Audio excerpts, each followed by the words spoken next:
नमस्कार दोस्तों, Jharkhand coaching classes के यूट्यूब चैनल में आप लोगों का स्वागत है। उम्मीद करते हैं बचे हुए समय का आप सदुपयोग कर रहे होंगे और चीजों को बहुत तेजी से आप रिवाइज कर रहे होंगे। आप लोगों को पता है इस वीडियो सीरीज में हम लोग जेपीएससी पेपर 2 के जितने भी टॉपिक है उसको सीक्वेंस वाइज कवर कर रहे हैं और इस तरह से हम लोगों का पहला टॉपिक जो है वो कंप्लीट हो गया है। झारखंड का इतिहास और झारखंड के आंदोलन में हम लोग सदान और विभूति के बारे में जान लिए। आज हम लोगों को नेक्स्ट टॉपिक पढ़ना है और इसमें बहुत सारे आपको टॉपिक दिख रहे होंगे, लेकिन पिछले वीडियो में ही आपको हम बताए हैं कि ये सब सारे टॉपिक कहीं ना कहीं हम लोग हिस्ट्री, ज्योग्राफी और कल्चर के संदर्भ में पढ़ ही लेते हैं। तो उन सबको बारे में अगर आपको जानना है तो हमारे चैनल के प्लेलिस्ट में जाइएगा। आपको झारखंड जीएस माइंड मैप के थ्रू रिवाइज करवाया गया और 3 कंपाइलेशन वीडियो दिया गया है, जो तीनों मिला के लगभग 12.5 घंटा का वीडियो है। आपको किसी भी टॉपिक में अगर किसी तरह का परेशानी होता है तो आप इस वीडियो को देख सकते हैं। ये पीडीएफ हमारे Telegram channel Jharkhand coaching classes से आप प्राप्त कर सकते हैं, लिंक आपको डिस्क्रिप्शन में मिल जाएगा। तो हिस्ट्री में ये सब सारे टॉपिक हम कंप्लीट कर चुके हैं, ज्योग्राफी में ये सब सारे टॉपिक जो आपको दिख रहे हैं स्क्रीन में वो कंप्लीट कर चुके हैं और कल्चर में ये जो टॉपिक है वो हम लोग ऑलरेडी कवर कर चुके हैं। तो इन सब टॉपिक को फिर से हम यहाँ पे नहीं बताएंगे, यहाँ पे केवल हम उन टॉपिक को डिस्कस करेंगे जो कि स्पेशली जेपीएससी में पढ़ना है। और इस तरह से भी यहाँ पे भी बहुत सारे टॉपिक ऑलरेडी हम लोग कवर कर चुके हैं। यहाँ पे आपका पिछला जो संबंधित था झारखंड के सदान और विभूति से संबंधित था, तो इतने सारे टॉपिक हम लोग ऑलरेडी कवर कर चुके हैं। आज यहाँ पे आपको हम बताने वाले हैं झारखंडी साहित्य और साहित्यकार। अगर आपको पता होगा सिलेबस तो आपको पता होगा कि इसमें जो है 5 प्रश्न आपको पूछे जाएंगे और इसी में आपको पिछले वीडियो में कहा गया था कि जो लोक साहित्य है उसको हम लोग इसी में कवर करने वाले हैं और लोक साहित्य से 1 प्रश्न पूछा जाएगा। तो कुल मिला के आज के वीडियो जो कि पार्ट 1 से संबंधित पार्ट 1 है साहित्य और साहित्यकार का, और फिर एक दूसरा वीडियो आ जाएगा जो कि हिंदी साहित्य से संबंधित होगा। उन दोनों पार्ट को देखने के बाद आपका 6 प्रश्न का एक तरह से कहिए जो नोट्स है वो तैयार हो जाएगा और एक तरह से टॉपिक जो है वो कंप्लीट हो जाएगा। तो ये वीडियो काफी महत्वपूर्ण होने वाला है क्योंकि बहुत ज्यादा मार्क्स इस टॉपिक से आने वाले हैं, क्योंकि 12 मार्क्स 6 प्रश्न यानी 12 मार्क्स जो होता है वो बहुत मायने रखता है आपके एग्जाम में सिलेक्शन के लिए। उसके बाद चूंकि हम लोग यहाँ पे आपको शुरुआत से ही बोल रहे हैं कि सभी टॉपिक को सीक्वेंस वाइज कवर करेंगे, लेकिन अब क्या है कि टॉपिक जो है वो सीक्वेंस वाइज नहीं जाएगा क्योंकि एग्जाम डेट अब कंफर्म हो चुका है। इसलिए जो कॉम्प्लिकेटेड थोड़ा सा टॉपिक है उसको हम लोग यहाँ पे पहले सॉल्व करने का प्रयास करेंगे, इजी वे में आपको हम यहाँ पे बताने का प्रयास करेंगे। तो नेक्स्ट हम लोगों का वीडियो जो होगा इस टॉपिक को कंप्लीट करने के बाद वो होगा सीएनटी और एसपीटी एक्ट। तो इसको भी हम माइंड मैप के थ्रू आपको बताने का प्रयास करेंगे। और आज का जो टॉपिक हम लोगों का साहित्य और साहित्यकार है वो भी काफी व्यापक है, काफी बड़ा है। आप देखिएगा कि झारखंड का केवल एक भाषा को अगर आप पढ़ते होंगे, चाहे वो कोटा है, चाहे नागपुरी है, चाहे पंचपरगनिया है, तो समझिए कि पूरा एक सब्जेक्ट आपका बन जाता है। तो उस तरह के अगर सभी भाषा को अगर पढ़ना है तो उतना डिटेल में तो हम लोग पढ़ नहीं सकते हैं। इसीलिए इसका प्रश्न आप देखिएगा, कभी कभी आपको इन टॉपिक को पढ़ने के बाद या इस नोट्स को पढ़ने के बाद भी आपको नहीं बढ़ेगा, आपका बहुत सारा प्रश्न नहीं बनेगा, या आपके पास जो नोट्स होगा उसको भी आप पढ़ के प्रीवियस ईयर कोई क्वेश्चन बनाइए, हो सकता है बहुत सारा प्रश्न आपका छूट जाए। तो आपको ज्यादा इसमें पैनिक होना नहीं है, आपके पास जो भी नोट्स है उसको आप पढ़ लीजिए, वहां से अगर प्रश्न आएगा तो उसको छोड़ना नहीं है। बाकी जब इतना ज्यादा वेरिएशन है तो उसमें ज्यादा आपको दिमाग नहीं लगाना है, क्योंकि सबके पास वही किताब होगा जो आप पढ़ रहे हैं। थोड़ा बहुत आपको वेरिएशन देखने को मिलेगा, बाकी लगभग सबके पास एक ही किताब होता है और उसी को लोग पढ़ते हैं। तो इस तरह से यहाँ पे आपको क्या प्रश्न आएगा उस पर दिमाग नहीं लगाना है, आपके पास क्या सोर्स है उस पर आप फोकस कीजिए और उसको अच्छे से तैयार कीजिए। उम्मीद करते हैं आपके सोर्स से ही कुछ ना कुछ प्रश्न आपको यहाँ पे देखने को मिल जाएगा। तो मेरे पास जो सोर्स है उसके अनुसार यहाँ पे हम आपको झारखंड के लोक साहित्य और साहित्यकार को यहाँ पे बताने का प्रयास करेंगे। और आज के वीडियो में हम आपको जो टॉपिक बताने वाले हैं उसको हम 1 मिनट में आपको समझाने का प्रयास करते हैं। तो सबसे पहले इस टॉपिक में हम आपको बताएंगे झारखंड के आदिवासी और जनजातीय भाषा से संबंधित साहित्य, यानी संथाल है, मुंडारी है, हू है, कुड़ुक है, इस तरह के जो भाषा है और भाषा से संबंधित जो बेसिक जानकारी है। जैसे कि आपको बोला गया डिटेल वाइज अगर पढ़िएगा तो पूरा एक सब्जेक्ट बन जाएगा, तो बेसिक जो जानकारी है वो हम आपको बताने का प्रयास करेंगे। फिर भाषा से संबंधित ही कुछ जानकारी जो है इकोनॉमिक सर्वे 2020-21 में मिला है, रिसेंट में तो अभी हमको नहीं मिला है, तो जो 20-21 का सर्वे में हमको जो मिला था वही हम बताने का प्रयास करेंगे।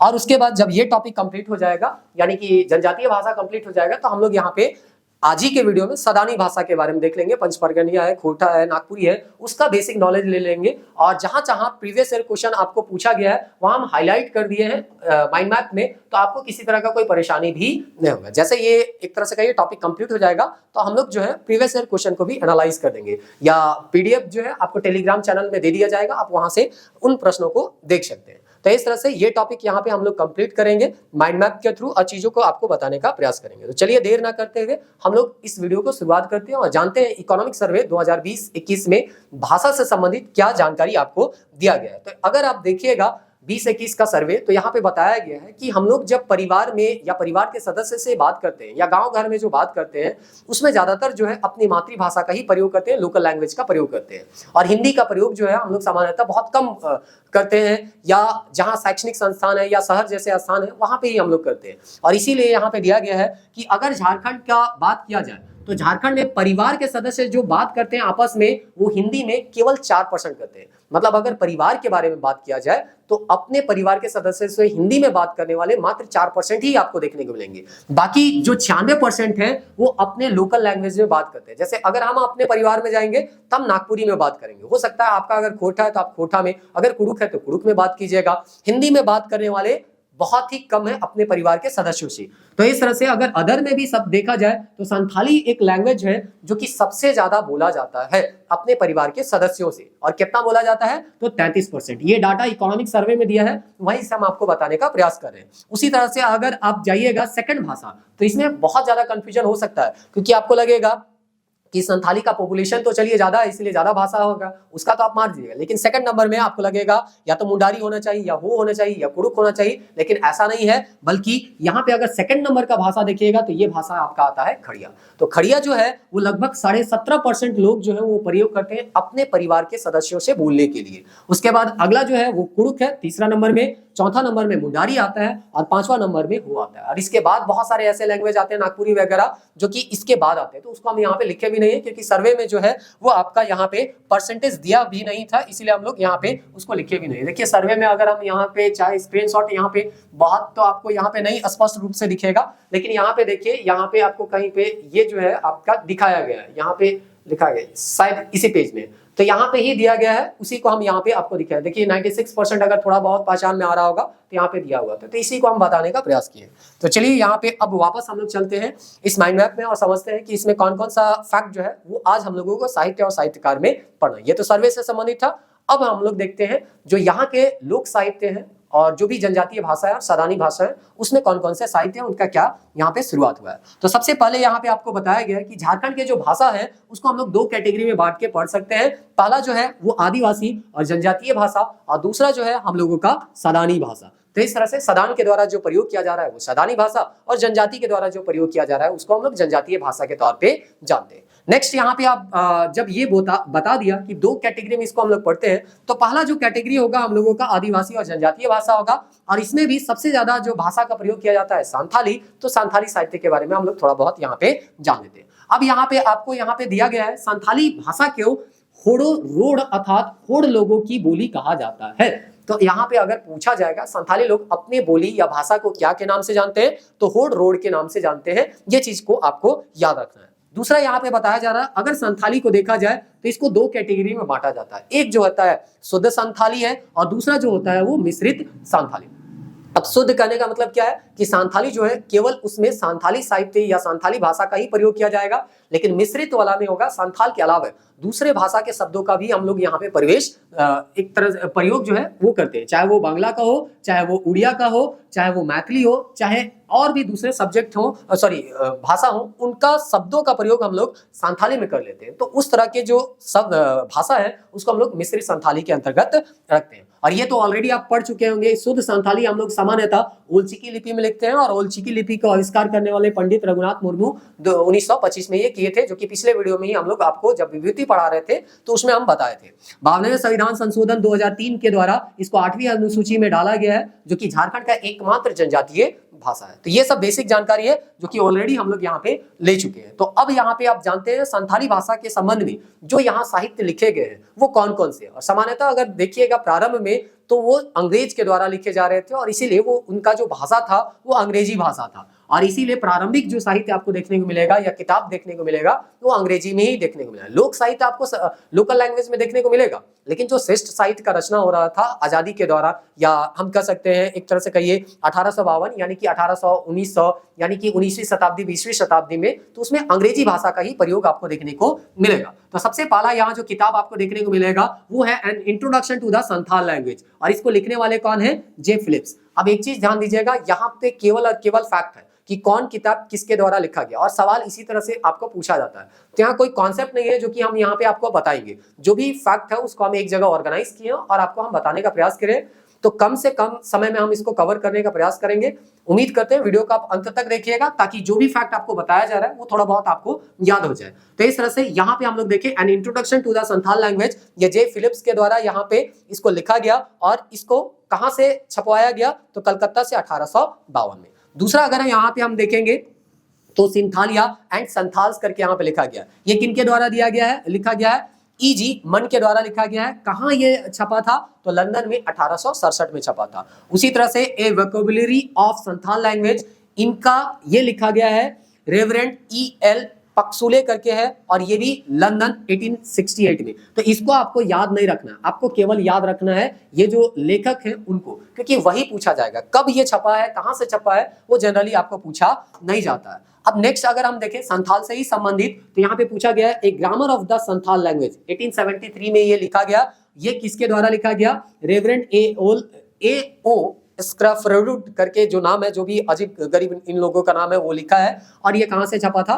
तो बनारस से छपा था। उसके बाद ए संथाली इंग्लिश डिक्शनरी, ये जो है कैम्बेल के द्वारा लिखा गया था, पोखरिया 1899 में। फिर है material for the Santhali grammar, ये लिखा गया P.O. बोर्डिंग के द्वारा। कब लिखा गया था? तो 1929 में। फिर an introduction to the Santhali करके लिखा गया है मैकफेल के द्वारा। कब लिखा गया है? तो 1947 में। फिर है संथाली प्रवेशिका लिखा गया है डोमन साहू समीर के द्वारा। डोमन साहू समीर के बारे में एक तथ्य यहाँ पे आपको जानने को मिलेगा। इनके बारे में कहा जाता है ये जो है झारखंडी साहित्य के भारतेंदु के तौर पे ये क्या किए जाते हैं? जाने जाते हैं। तो याद रखिएगा, कभी अगर पूछा जाएगा संथाली साहित्य के भारतेंदु किनको कहते हैं, तो डोमन साहू समीर। इनके द्वारा जो एक महत्वपूर्ण किताब लिखा गया उसको हम किसके नाम से जानते हैं? तो संथाली प्रवेशिका के नाम से जानते हैं। फिर यहाँ पे दिया है संथाली कोश, हिंदी संथाली कोश, और ये लिखे गए हैं केवल सोरेन के द्वारा, और यहाँ पे ये लिखा गया था 1951 में। उसके बाद संथाली हूल लिखा गया है, जो कि ठाकुर प्रसाद मुर्मू के द्वारा लिखा गया है। तो ये किताब है जिनके रचनाकार आपको दिए गए हैं। इसको आप याद करने का थोड़ा बहुत प्रयास कीजिएगा, याद हो चाहे ना हो, एक बार आपको पढ़ना तो जरूर होगा, क्योंकि अगर नहीं पढ़िएगा तो फिर वैसे भी आपको याद नहीं होने वाला है। तो इसीलिए प्रयास कीजिए कि थोड़ा बहुत इसको आप पढ़ लीजिए। इसको हम इरेज करते हैं, और नेक्स्ट यहाँ पे आपका जो सेकंड साइड है उसको हम लोग यहाँ पे आपको बताने का प्रयास करते हैं।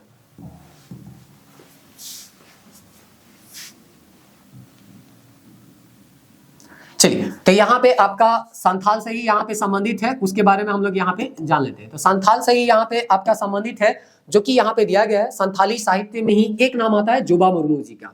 तो जोबा मुर्मू से संबंधित सवाल यहाँ पे पूछा गया है। जैसे कि आपको हम बताए भी थे कि जो भी प्रीवियस ईयर के क्वेश्चन है उसको हम यहाँ पे हाईलाइट किए, ताकि एक आइडिया आ जाए कि जो भी चीज आपको बताया जा रहा है वो एग्जाम के पॉइंट ऑफ व्यू से ही बताया जा रहा है, और प्रीवियस ईयर क्वेश्चन को एनालाइज करके ही बताया जा रहा है। तो यहाँ पे थोड़ा सा इसको हम इस साइड करते हैं।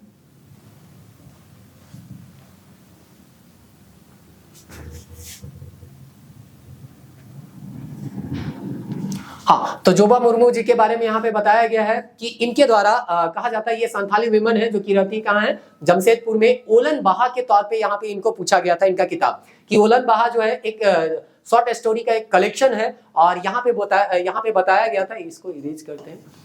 यहाँ पे ये बताया गया था कि इनको जो है इस किताब के लिए साहित्य अकादमी चिल्ड्रन लिटरेचर अवार्ड मिला था, 2017 में मिला था। और यही सवाल आपका यहाँ पे पूछा गया था कि जो साहित्य अकादमी अवार्ड जो मिला है चिल्ड्रन से संबंधित, वो किस किताब के लिए मिला है? ओलन बाहा। तो ओलन बाहा किनके द्वारा लिखा गया है? याद रखिएगा, ओलन बाहा जो लिखा गया है जोबा मुर्मू के द्वारा। फिर है यहाँ पे बाहा उमूल करके, जो कि कविता का एक कलेक्शन है, पोएट्री कलेक्शन है, वो भी आपका जोबा मुर्मू के द्वारा लिखा है। फिर बेवरा लिखा है, ये भी शॉर्ट स्टोरी है, और ये भी जोबा मुर्मू के द्वारा लिखा गया। उसके बाद यहाँ पे लिखा गया है प्रेमचंद सोरे, है ना, कहानी को, यानी प्रेमचंद का जो यहाँ एक ट्रांसलेशन होगा, तो उनका कहानी वगैरह को ट्रांसलेशन किया गया होगा जोबा मुर्मू के द्वारा। फिर है यहाँ पे है सेरिंग एंजेल करके, उच्चारण हो सकता है संथाली में कुछ और रहा होगा, हम यही पढ़ रहे हैं। आप लोग का उच्चारण अगर कुछ दूसरा होता है तो आप खुद से उच्चारण कर सकते हैं। तो ये जो है वो गीतांजलि का एक तरह से कहिए एक संथाली अनुवाद है, और गीतांजलि जैसा कि आपको पता होगा रविन्द्रनाथ टैगोर के द्वारा लिखा गया था। और इस कृति के लिए इनको जो एक पुरस्कार मिलता है जो कि संबंधित था R.R. किस्कू। यहाँ पे इसको थोड़ा सा हम यहाँ पे इरेज करते हैं।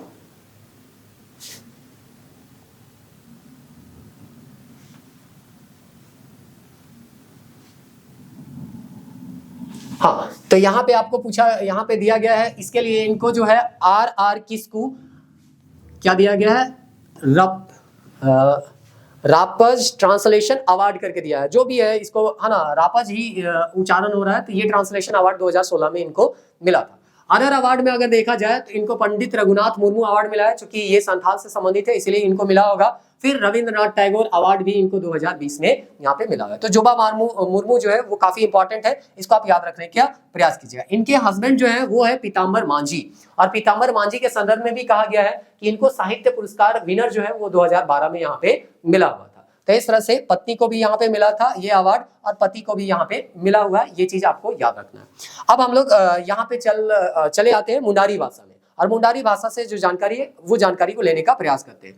तो यहाँ पे दिया गया है होड़ो जागर। होड़ो जागर कहा जाता है मुंडारी भाषा या मुंडारी को, किसमें, मुंडारी लोगों के द्वारा। यहाँ पे बोलता है कि इनका जो बोली है वो 4 बोली है, 4 मुख्य रूप से बोली जाते हैं, जो कि पहला है इसाद, दूसरा है नागुरी, और तीसरा है तमाड़िया, और चौथा है यहाँ पे के। यहाँ पे बोला गया है कि सर्वाधिक जो मौलिक है, मूल रूप में जो बोला जाता है जिसमें किसी दूसरे भाषा का प्रभाव नहीं है, वो है आपका इसाद। और ये कहाँ पे बोला जाता है, खुटू और मुरहू के क्षेत्र में। नगुरी जो है वो बोला जाता है तोरपा, कर्रा और कोलेबिरा में, और तमाड़िया है तो तमाड़ में बोला जाएगा। केर जो है वो रांची के आसपास बोला जाएगा। और इसका विशेषता देखिएगा तो इशाद जो है सर्वाधिक मौलिक है, नगुरू में मुंडारी और सरानी का मिश्रण आपको देखने को मिलेगा, और तमाड़िया में बंगाल का मिश्रण देखने को मिलेगा, और केर जो है वो आपका र ध्वनि का इसमें ज्यादा प्रधानता होता है, ऐसा यहाँ पे कहा गया। तो ये था मुंडारी से संबंधित जो बेसिक जानकारी यहाँ पे था, उसके बोली के संबंधित वो। अब हम लोग यहाँ पे देखते हैं कि यहाँ पे इसका कोई लिपि है कि नहीं। जैसे कि संथाली मुगल चिकी लिपि बताया गया, तो यहाँ पे बोलता है इसका कोई भी लिपि यहाँ पे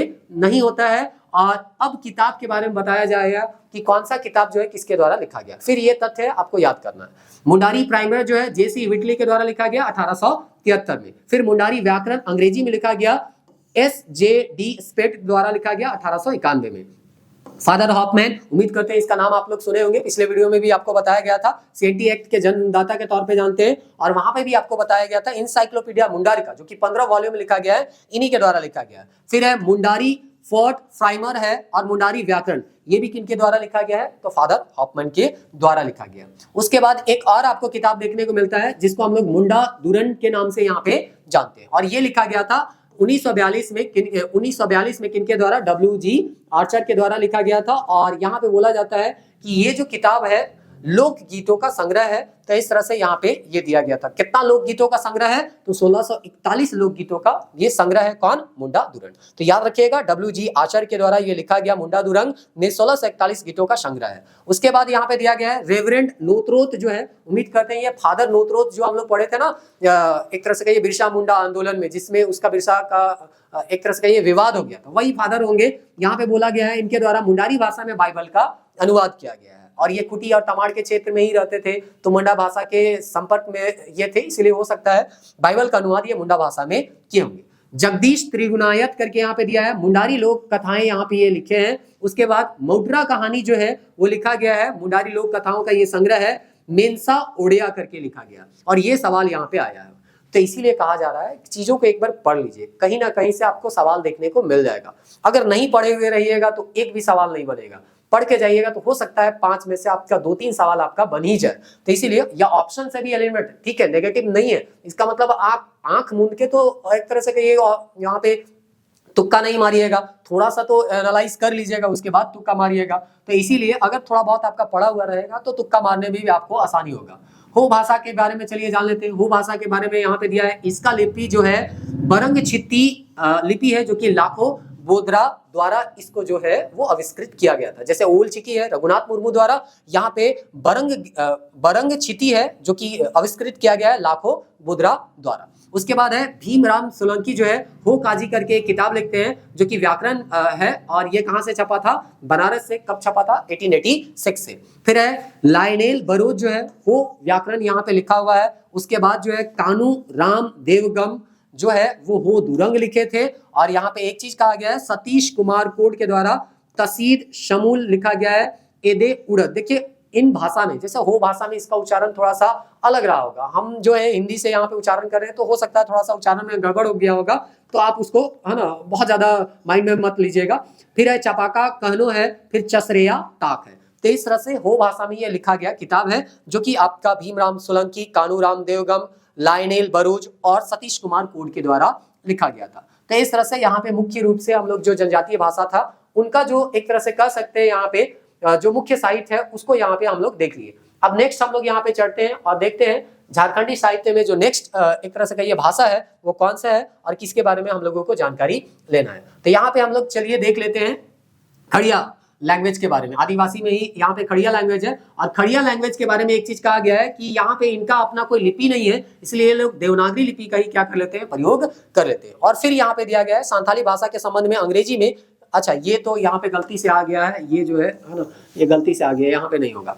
यहाँ पे दिया गया है खड़िया लैंग्वेज से संबंधित यहाँ पे आपका किताब दिया गया है इंट्रोडक्शन टू द खड़ियाज लैंग्वेज। ये लिखा गया है किसके द्वारा? तो गगन चंद्र बैनर्जी द्वारा। ये बस याद रखिएगा, इससे ज्यादा आपको याद नहीं रखना है। यहाँ पे दिया गया है इस किताब में क्या है? तो व्याकरणिक विशेषता, यानी खड़िया लैंग्वेज का व्याकरण का जो विशेषता होगा उसको दिया गया होगा, और खड़िया जो जाति के रीति रिवाज है उनका यहाँ पे उल्लेख किया गया होगा। तो आपको याद रखना है इंट्रोडक्शन टू द खड़ियाज लैंग्वेज के लेखक कौन है? गगन चंद्र बैनर्जी।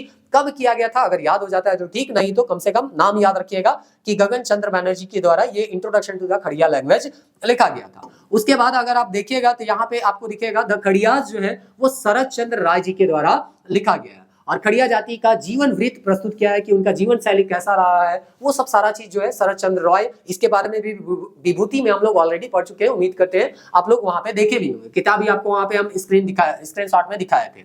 इसके बारे में दिया गया है खड़िया लोकगीत, लोक कथाएं, मंत्र और मनोरंजक साधनों का यहाँ पे उल्लेख किया गया है किसमें? द खड़ियाज में। और किनके द्वारा लिखा गया है? शरद चंद्र राय के द्वारा। आगे दिया गया है खड़िया उलुंग। खड़िया उलुंग जो लिखा गया दो व्यक्ति के द्वारा लिखा है, मंसूर टेटे और जत्रू खड़िया, और किसके निर्देशन में लिखा गया है? तो WG आर्चर के निर्देशन में ये लिखा गया। तो इस तरह से खड़िया उलुंग जो है वो लिखा गया है मंसूर टेटे और जत्रू खड़िया के द्वारा लिखा गया है। किसके निर्देशन के देखरेख में? WC Archer. अब नेक्स्ट यहाँ पे देख रहे हैं पादरी सैमुअल बागे जो है, जो कि GL मिशन से संबंधित है, वो दो किताब लिखते हैं। पहला का नाम है कुनो कटेकिस्म और शुइखो कायोम करके एक किताब है जो कि इनके द्वारा लिखा गया है। तो ये था खड़िया से संबंधित, और भी एक खड़िया से संबंधित, उसको हम लोग देख लेते हैं। सेनेल जो है ये जो है लिखा गया है कैथोलिक मिशन के द्वारा, और ये प्रार्थनाओं का संग्रह है। तो जो भी प्रार्थना है जो कि ईश्वर के लिए किया जाता है उन सबको सेनेल नाम के किताब में यहाँ पे प्रकाशित किया गया होगा। फिर है प्यारे क्रिकेटा द्वारा यहाँ पे प्राइमर नाम का एक किताब लिखा गया, फिर रेडर करके लिखा गया, फिर बेरथा का बिहा करके यहाँ पे लिखा गया। तो प्यारे क्रिकेटा का नाम भी आप याद रखिएगा, तीन किताब का नाम इनसे जुड़ा हुआ है। लास्ट हम लोग अगर देखें इससे संबंधित खड़िया लैंग्वेज से संबंधित, तो यहाँ पे आपको पता चलेगा कि ये जो है खड़िया लैंग्वेज में यहाँ पे दिया गया है कि डिक्शनरी ऑफ खड़िया लैंग्वेज ये लिखा गया है H. फ्लोर और फेंस के द्वारा। कब लिखा गया? 1934 में लिखा गया। फिर सदानी भाषा और खोरठा की ओर अब हम लोग यहाँ पे चलते हैं। कहने का मतलब है जनजातीय भाषा अब कंप्लीट हो चुका है, अब हम लोग सदानी भाषा के बारे में जानेंगे। और सदानी भाषा में सबसे पहले दिया है खोटा। हो सकता है आप में से अधिकांश का लैंग्वेज जो पेपर होने वाला है JPSC में खोटा हो या JSSC में खोटा होगा, तो आप बहुत डिटेल में इसके बारे में आप पढ़े होंगे, या नागपुरी होगा तो नागपुरी को बहुत डिटेल में पढ़े होंगे। लेकिन हम यहाँ पे आपको बेसिक जो हमको किताब में मिला है वही हम आपको बताने का प्रयास करेंगे, क्योंकि बहुत ज्यादा डिटेल हमको भी खोटा के बारे में आता नहीं है, क्योंकि सब भाषा के बारे में जाना थोड़ा सा तो यहाँ पे मुश्किल होता ही है। तो इसलिए यहाँ पे जो किताब में आपको थोड़ा सा बेसिक मिला है जानकारी, उसको हम बताने का प्रयास करते हैं। तो चलिए यहाँ पे देखते हैं क्या दिया गया है। तो यहाँ पे बोलता है ये जो है किस किस क्षेत्र में बोला जाता है? तो हजारीबाग, गिरिडीह, धनबाद, संथाल परगना, रांची के उत्तरी भाग और पलामू के उत्तरी पूर्वी भाग में ये बोला जाता है। उसके बाद है मगधी प्रकृति से ये विकसित एक भाषा है। तो यहाँ पे आपका पूछा जाएगा कि जो ये खोटा भाषा है वो कहाँ से निकला है? मगधी। एक्चुअली यहाँ पे अगर आप देखिएगा तो खरोष्ठी लिपि से भी इसको जोड़ा जाता है। तो इस तरह से यहाँ पे ये सब सारा चीज पढ़ने को मिलेगा। इस भाषा के अंतर्गत बहुत सारा यहाँ पे आपका बोली देखने को मिलेगा, यानी इसका अलग अलग रूप थोड़ा सा देखने को मिलेगा, जिसमें रमगढ़िया है, यहाँ पे आपका देश वाला है, यहाँ पे गोलवारी है, खटाई है, खटाई क्या है, खटंकाई, खटाई है और खोटाई है। थोड़ा अजीब अजीब नाम है, जो भी ये पढ़ने में थोड़ा सा दिक्कत हो रहा है, आप इसको देख लीजिएगा। तो इस तरह से यहाँ पे ये सब सारा चीज हम लोग यहाँ पे देख लीजिए। यहाँ पे ये इरेज करने में दिक्कत हो रहा है, चलिए इसको हम इरेज कर देते हैं यहाँ पे। उसके बाद यहाँ पे अगर हम देखें तो यहाँ पे आपको देखने को मिलेगा, है ना, यहाँ पे देखने को मिलेगा कि ये जो भुवनेश्वर दत्त शर्मा है उनके द्वारा व्याकुल लिखा गया था, और श्रीनिवास द्वारा मेघदूत दिव्य ज्योति के नाम से हम लोग इसको जानते हैं। अब चलिए यहाँ पे हम लोग जो है इसका दूसरा पार्ट को देख लेते हैं और इसको हम लोग यहाँ समाप्त करने का प्रयास करेंगे।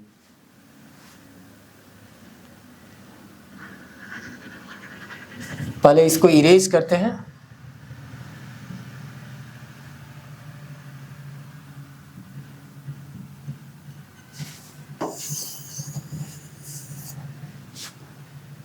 चलिए अब यहाँ पे देखते हैं सलानी भाषा में जो अगला भाषा है पंचपरगनिया। तो पंचपरगनिया से संबंधित जो जानकारी उसको देख लेते हैं। सबसे पहले इसका कहाँ यूज होता है, तो तमाड़, बुंडू, राहे और सोनाहातू और शिल्ली में इसका एक तरह से यूज होता है। शिष्ट साहित्य का आरंभ जो है विनिंद या विनिंदिया, जो कि सिल्ली थे, जैसे सिल्ली के राजा थे, उनके द्वारा ये माना जाता है। जैसे हम लोग पढ़ते हैं नागपुरी में रघुनाथ मुर्मू जो यहाँ पे आपका क्या है, जो छोटा नागपुर के राजा थे, उनका नाम भूल रहे, 50वां राजा थे, उनके द्वारा एक तरह से कहिए शिष्ट साहित्य का यहाँ पे शुरुआत किया गया था। अभी हम उसको बताएंगे, एग्जैक्ट अभी याद नहीं हो रहा है, भूल गए हैं थोड़ा सा।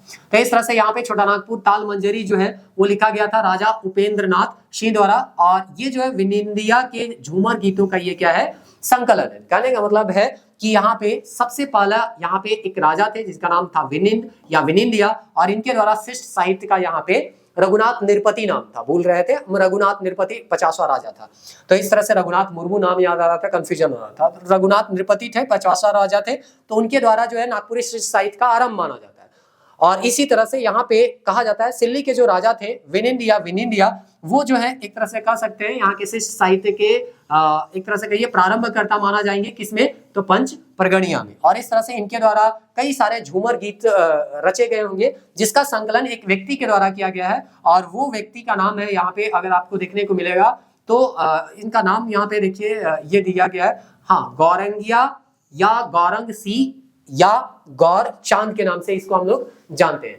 यहाँ पे जो हम बताने में शायद थोड़ा मिस्टेक कर रहे हैं, यहाँ पे देखते हैं ये जो है रचना उपेंद्र नाथ सिंह, अच्छा छोड़, यहाँ तो लिखा हुआ है, यहाँ लिखा हुआ है छोटा नागपुर ताल मंजरी जो है ये विनिंदिया के झूमर के संकलन के द्वारा किया गया, मतलब उनका जो झूमर गीत है उनको संकलित किया गया था, और रचना जो है उपेंद्र नाथ सिंह के द्वारा किया गया। और ये जो प्रीवियस ईयर क्वेश्चन में पूछा गया है, लेकिन इसको हम हाईलाइट नहीं किए हैं, ये चीज आपका यहाँ पे पूछा गया है, हाईलाइट यहाँ पे नहीं किया गया है, इसको याद रखिएगा।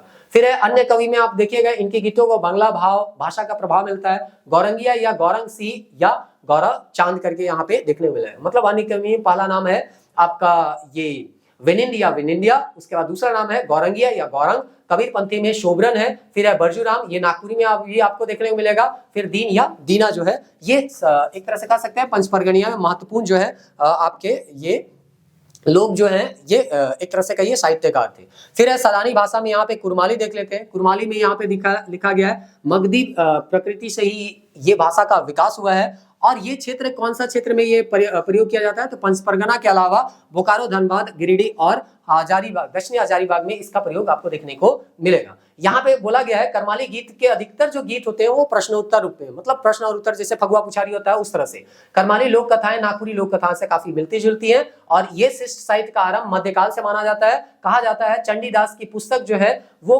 कर्मालिक घंगर थी, जो कि 14वीं सदी से यहाँ पे ये प्रकाशित हुई थी, या एक तरह से कहिए वो रचना जो था वो 14वीं सदी का था, ऐसा यहाँ पे आपको देखने को मिलता है। अब हम लोग देखते हैं इसका मुख्य कवि जो है वो कौन है, तो पादरी जो है यहाँ पे वेशहॉल मार्ग जो है ये 18वीं सदी से संबंधित थे।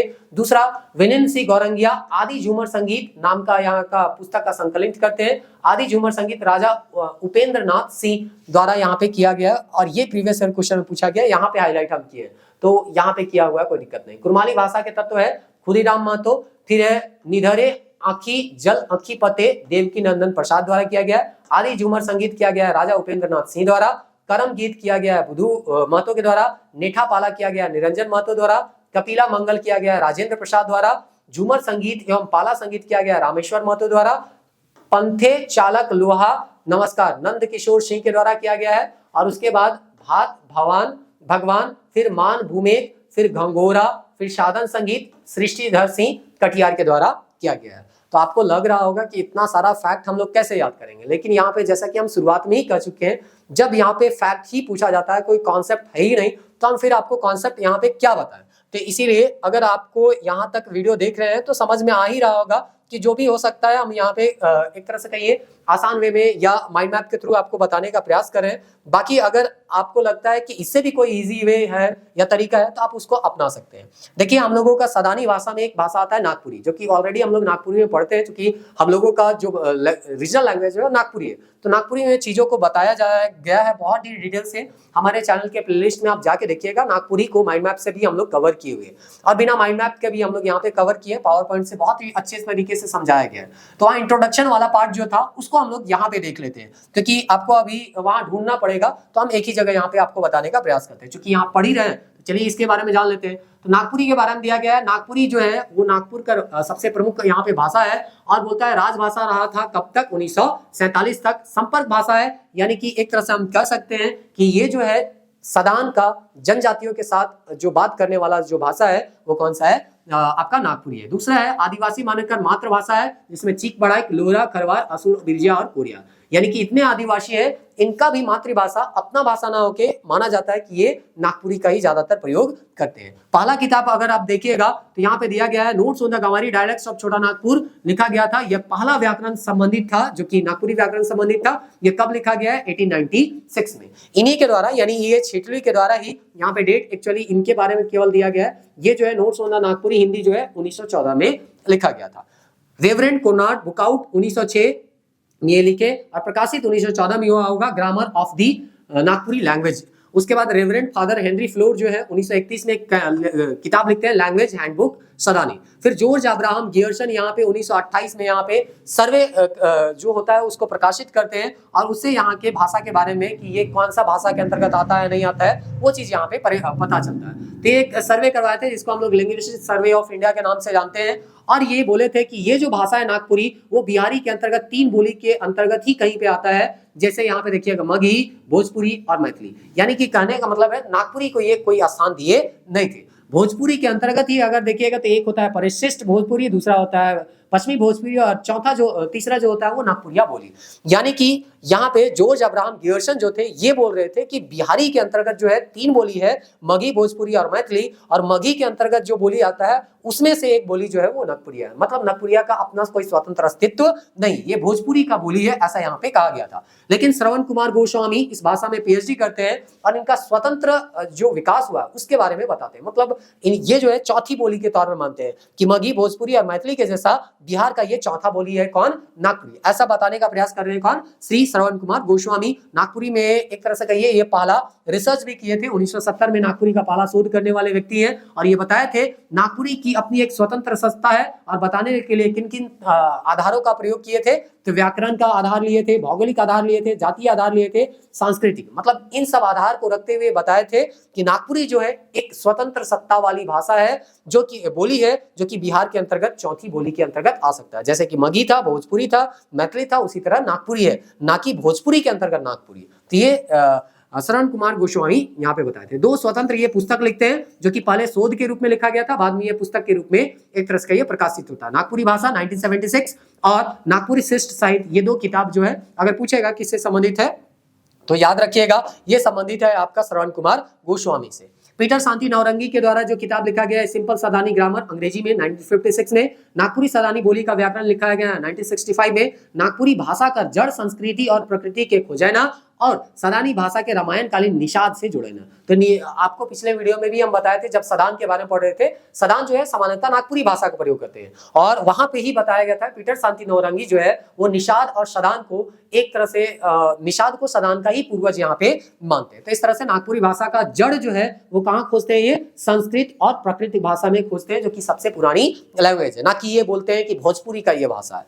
फिर यहाँ पे प्रोफेसर केसरी कुमार के द्वारा कहा गया है, एक किताब लिखा गया है नागपुरी भाषा और साहित्य। पंडित योगेंद्र नाथ तिवारी के द्वारा लिखा गया नागपुरी भाषा का संक्षिप्त परिचय, और नागपुरी के फनी मुकुट रायकर काल से या परिया से ये जोड़ते हैं। कहने का मतलब जैसे हम लोग पढ़े थे कि यहाँ पे आपका फनी मुकुट राय जो है पहली शताब्दी में राजा बनते हैं, और वो एक सदान थे। तो उनसे ये जोड़ने का प्रयास करते हैं। तो ये सब सारा चीज आपको यहाँ पे देखने को मिलता है। फिर यहाँ पे अगर देखें भुवनेश्वर अनुज, तो भुवनेश्वर अनुज का एक किताब है नागपुरी लोक साहित्य, इसे बहुत सारा नोट जो है हम यहाँ पे आपको बना के बताए भी हैं। मगधी अपभ्रंश से बनी ये भाषा को मानते हैं नागपुरी को। तो मगधी अपभ्रंश से कौन कौन निकाला था? नागपुरी, मगही, भोजपुरी, मैथिली, उड़िया, बांग्ला और असमिया। तो आप देख रहे हैं ना यहाँ पे जैसे बाकी भाषा मैथिली मागधी अपभ्रंश से निकले हैं, उसी तरह से मागधी अपभ्रंश से जो निकला एक भाषा है वो कौन है? नागपुरी। ऐसा कौन बोल रहे हैं? भुवनेश्वर अनुज। डॉक्टर बीपी केसरी क्या बोलते हैं? मगधी है ना अपभ्रंश से ये उत्पन्न होने वाला क्या है कि भाषा है कि, यानी कि इनका जो उत्पत्ति हुआ है मगधी अपभ्रंश से ही हुआ है। गिरधारी राम गौंजू गिरिराज जो है वो सदानी नागपुरी व्याकरण के बारे में यहाँ पे या ये किताब जो है वो लिखते हैं, जो कि पूरा जो है एक तरह से कहिए यहाँ पे आपका नागपुरी भाषा में ही क्या किया गया था? लिखा गया था। तो इस तरह से पूरा नागपुरी भाषा में ये लिखल पहली किताब है, ऐसा यहाँ पे दिया जा रहा है, जो कि गिरधारी राम गौंजू के द्वारा लिखा गया। अब नेक्स्ट इसका व्याकरण से संबंधित है, तो व्याकरण हम लोगों के यहाँ पे पढ़ना नहीं है। तो वीडियो को आप यहाँ तक देख रहे हैं तो चीजों को आपको जो हम बताने का प्रयास किए हैं थोड़ा बहुत आपको समझ में आ रहा होगा, क्योंकि ये केवल फैक्ट ही था ये टॉपिक वाला। नेक्स्ट टॉपिक भी इसी तरह का आपको केवल और केवल फैक्ट ही मिलेगा। तो हम बार बार कह रहे हैं कि हम यहाँ कुछ नहीं कर सकते, चीजों को थोड़ा बहुत ऑर्गेनाइज करके हम बताने का प्रयास किए। इतना ही चीज को अगर आप डिटेल वाइज या किताब से कवर करते तो बहुत और भी लंबा टाइम आपको लग जाता। लेकिन ये जो कम समय में आपको इतना किताब हम कवर करवाए हैं, तो इसको अगर रिविजन कर लीजिएगा या कभी लिख भी लीजिएगा, या माइंड मैप ये उपलब्ध करा दिया जाएगा टेलीग्राम चैनल में, आप ले सकते हैं अगर लेना इंटरेस्टेड है। तो बाकी वाले टॉपिक को जैसे एक तरह से कहिए उपलब्ध कराया गया, इस टॉपिक को भी अगर आप लोग रिक्वेस्ट कीजिएगा तो हम लोग उपलब्ध करा देंगे, और नहीं तो जो भी आपके पास नोट्स है वहां से भी आप पढ़ सकते हैं। तो इस तरह से चीजों को थोड़ा समझने का प्रयास कीजिए। जहां पे हो सकता है हम कॉन्सेप्ट देने का प्रयास करते हैं, लेकिन जहां केवल फैक्ट है वहां हम फैक्ट ही बता सकते हैं, दूसरा कोई उपाय नहीं। तो मिलते हैं नेक्स्ट वीडियो में, हम लोग वहां पे इसका पार्ट 2 को कवर करेंगे और इस तरह से ये टॉपिक को कंप्लीट करते हैं। मिलते हैं नेक्स्ट वीडियो में। जय हिंद, जय झारखंड।